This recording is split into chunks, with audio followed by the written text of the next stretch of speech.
नमस्कारम, आप सभी का हार्दिक स्वागत है। आज हम योग वशिष्ठ महारामायण के बारे में सामान्य जानकारी प्राप्त करेंगे कि इस ग्रंथ की संरचना कैसी है, इसमें योग की परिभाषा क्या है, उस योग की प्राप्ति के लिए इसमें कौन कौन से साधन हैं, विधियाँ या उसकी प्रविधियाँ क्या बताई गई है, और इसके रचनाकार कौन है, यह किनके बीच का संवाद है, इन सब की हम सामान्य जानकारी प्राप्त करेंगे। योग वशिष्ठ महारामायण भारतवर्ष के आध्यात्मिक और योगिक ग्रंथों में बहुत उच्च कोटि का ग्रंथ है। यह महर्षि वशिष्ठ और श्री राम के बीच का संवाद है। इसके रचनाकार महर्षि वाल्मीकि हैं। इसमें महर्षि वशिष्ठ ने श्री राम को उनकी जो आध्यात्मिक जिज्ञासा थी उसको दूर किया है।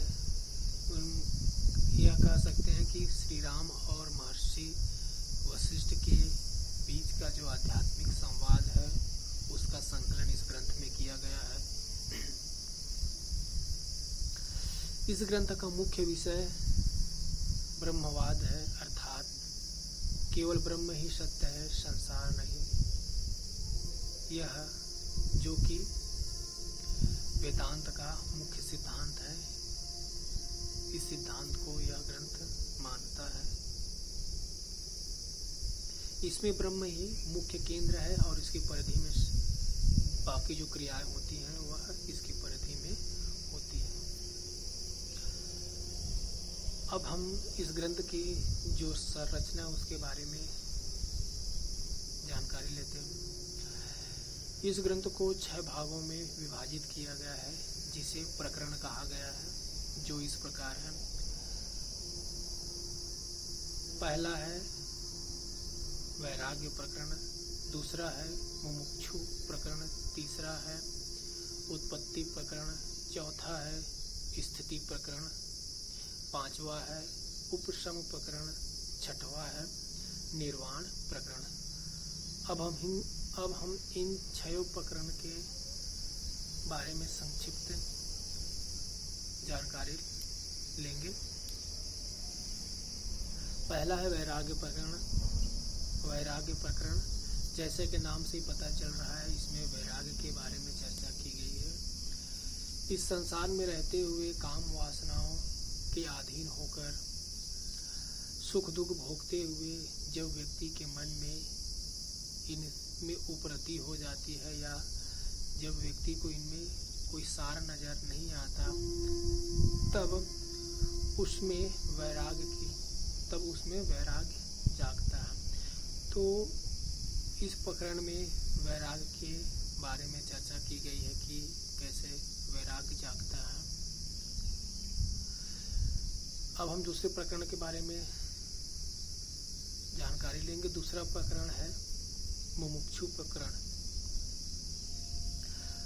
जब व्यक्ति के मन में वैराग्य जागता है तब उसे मोक्ष की इच्छा होने लगती है कि वह मोक्ष कैसे प्राप्त करे। जैसा कि नाम से ही पता चल रहा है, इसमें मोक्ष की चर्चा की गई है। मोक्ष प्राप्ति के विभिन्न साधनों का वर्णन इसमें किया गया है। अब हम तीसरे प्रकरण के बारे में जानेंगे। तीसरा प्रकरण है उत्पत्ति प्रकरण। जैसा कि नाम से पता चल रहा है, इस प्रकरण में संसार की उत्पत्ति के बारे में चर्चा की गई है कि संसार की उत्पत्ति कैसे हुई। क्योंकि जो साधक है, जीव है, वह इस संसार में ही रहता है, इस संसार में ही रहकर उसे मोक्ष की प्राप्ति करनी है। तो इस प्रकरण में मुख्य रूप से संसार की उत्पत्ति के बारे में चर्चा की गई है। अब हम चौथे प्रकरण के बारे में जानेंगे। चौथा प्रकरण है स्थिति प्रकरण। इस संसार में साधक का रहन सहन कैसा होना चाहिए उसके बारे में चर्चा की गई है। इस दौरान इस संसार में उसका ब्रह्म भाव की स्थिति कैसे हो, इसकी चर्चा इस प्रकरण में की गई है। क्योंकि साधक को इस संसार में ही रहना है तो उसका रहन सहन कैसा होना चाहिए, उसका ब्रह्म भाव कैसा होना चाहिए, तो उसके बारे में इस प्रकरण में चर्चा की गई है।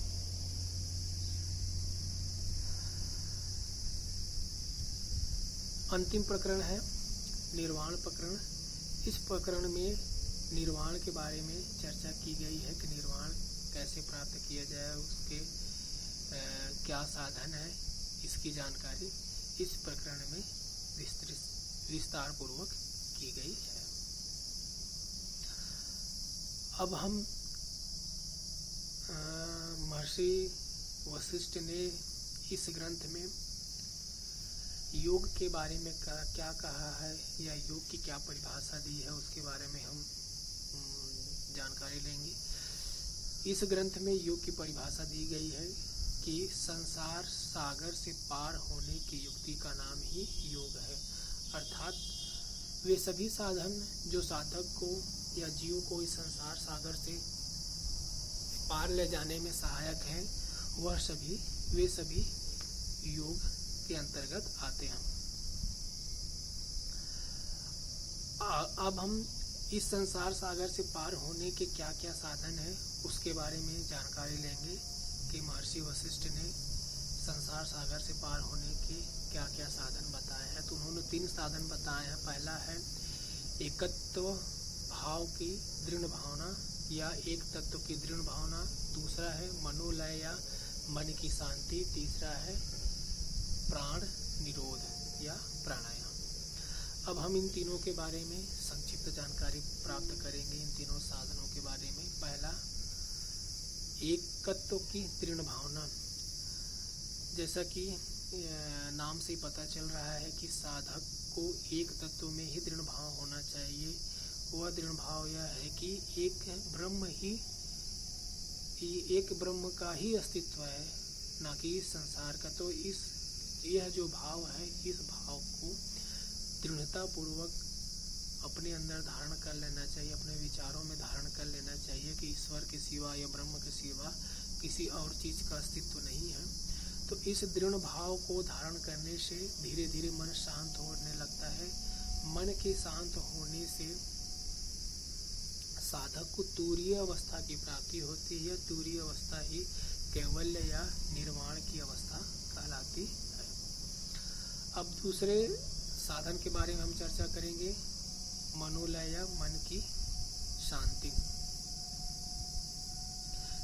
महर्षि वशिष्ठ कहते हैं कि मन ही संसार की उत्पत्ति और प्रलय का कारण है। मन के शांत होने से या मन के लय हो जाने से संसार का भी नाश हो जाता है। इसलिए जिस साधक का मन का लय हो जाता है या नाश हो जाता है, उसे कैवल्य की प्राप्ति हो जाती है। यह उसी प्रकार है जिस प्रकार घट के नष्ट हो जाने से घटाकाश का नाश हो जाता है, उसी प्रकार मन के नाश हो जाने से संसार का नाश हो जाता है। तो जब मन का नाश हो जाता है या वह शांत हो जाता है तो उसे निर्वाण की प्राप्ति हो जाती है। अब हम तीसरे साधन के बारे में जानकारी प्राप्त करेंगे। तीसरा साधन है प्राण निग्रह या प्राणायाम। जिस प्रकार पंखे के चलने से हवा का चलना भी बंद हो जाता है, उसी तरह प्राण के बंद हो जाने से मन की जो चंचलता है वह भी बंद हो जाती है, या कहें कि मन शांत हो जाता है प्राण के शांत होने से। जब मन शांत हो जाता है तो वह अवस्था कैवल्य की अवस्था या निर्वाण की अवस्था कही जाती है। इस प्रकार हमने योग वशिष्ठ महारामायण की सामान्य जानकारी प्राप्त की, जिसमें इसकी संरचना कैसी है, इस 6 योग प्रकरणों के बारे में, उनके नाम के बारे में संक्षिप्त जानकारी प्राप्त की, योग की क्या परिभाषा है उसकी जानकारी प्राप्त की, और उस योग की प्राप्ति के साधन कौन कौन से हैं उसकी जानकारी प्राप्त की। इस प्रकार यह योग वशिष्ठ का जो सामान्य परिचय नामक शीर्षक है वह समाप्त होता है।